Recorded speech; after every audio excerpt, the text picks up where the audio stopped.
Hello everybody, my name is Grace and today I'm going to read Chapter 6 and Chapter 7. Chapter 6, A Struggling Writer.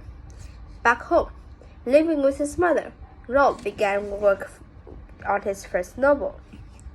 It was for adults. It was very hard for him to write. Roald was in pain the whole time. When it was finished, he couldn't walk and had to have more back surgery. The problems with his back never went away. In fact, by the time he was 65, he had 2 steel hips and had undergone 6 back injuries. His novel was called Sometime Never. It was a world destroyed by a nuclear war. So depressing. It was published in 1948.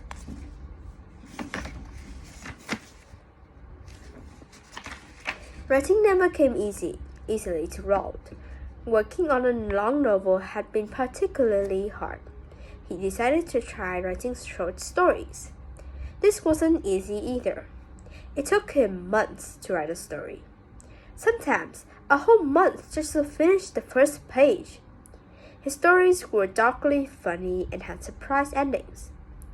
Unfortunately, most editors thought that the stories were too creepy. Roald was over 30 and running out of money. He had some money from his father, but he was losing a lot of it gambling. He liked to bet on greyhound races. He owned quite a few dogs, hired a trainer, and bet his dogs on track. More often than not, he lost. Then slowly his luck began to change, though not with the greyhounds. The New Yorker magazine, famous for publishing short stories, bought one from Roald and paid well. More of his stories appeared on other magazines. Some of them won awards for mystery writing. Even though his first novel hadn't sold well, Roald still wanted to write another. He began work on 50,000 Frog Skins. Frog Skins is another nickname for dollar bills. Is finished in 1950. Unfortunately, even Roald's own agent didn't think it was any good. The agent thought no publisher would buy it. After putting in so much work and time, Roald was crushed. He was losing more money raising dogs. He was 34 years old and still living with his mother. It was a real low point in his life. Even so, Roald didn't want to give up writing. British publishers didn't like his work. Maybe American ones would. Chapter 7, Family Man. Back in New York City again, Roald met a young American actress, Patricia Neal. She had been played on Broadway and many movies. Roald Reagan, the future president, starred with her in one. Then she was seated next to Roald at dinner, but she didn't like him at all. He ignored her and talked to Leonard Bernstein, a famous music composer and conductor. How rude! But over time, Roald managed to charm Pat, and they fell in love. Roald was 37 and Patricia was 27. They had a small wedding in New York City and moved to an apartment near Central Park. Roald and Patricia were able to buy a house in England near Roald's mother. The couple lived part-time in England and part-time in America. In 1955, to their great delight, their daughter Olivia was born. Roald became a stay-at-home dad. He took care of the baby and Pat when Pat had acting jobs. They had another daughter, Teresa, in 1957, and a son, Theo, in 1980. Times were good. The couple hired a nanny, so Roald had more time to write.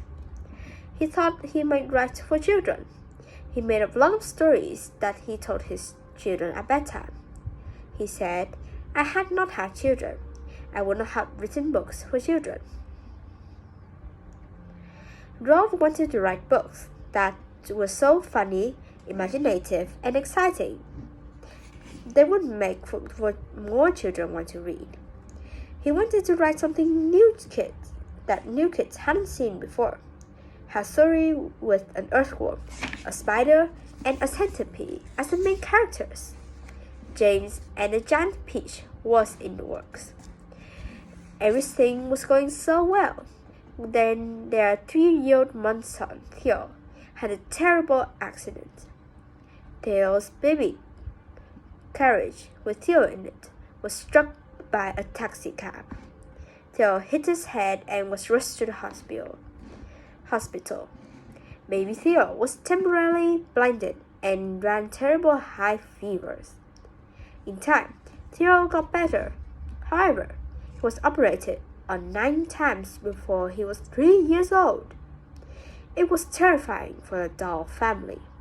The accident made Roald and Pat hate New York City.